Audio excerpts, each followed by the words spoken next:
A former female priest who spent more than 2 decades in the Episcopal Church is now speaking out after being defrocked because she embraced another faith.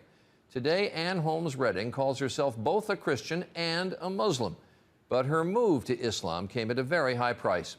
Dan Harris reports on this woman's test of faith. Ann Holmes Redding was an Episcopal priest for 25 years until a radical test of faith. Several years ago, while she was mourning the death of her mother, she was trying out an Islamic meditation technique that she'd learned in an interfaith class.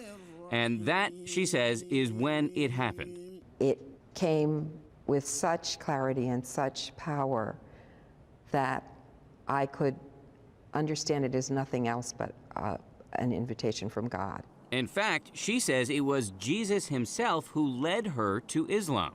You think Jesus led you to become a Muslim? Yes. Yes. You're laughing. Because I know it doesn't make sense to people. Now, Redding not only prays in church, but she also prays 5 times a day to Allah. In Islam, Jesus is viewed as a prophet. Yes. Not as the Son of God. Yes, you're right. So yours is a radical rethink of the Christian scriptures, a rethink that a lot of people would call heretical. Yes, and do, loudly.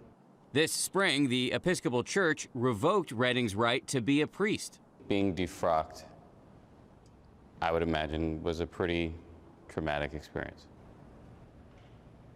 Yes, that's an understatement.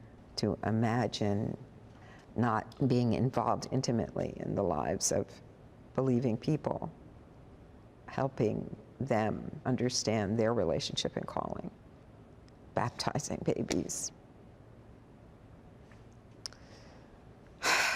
It's a big loss. It's a huge loss.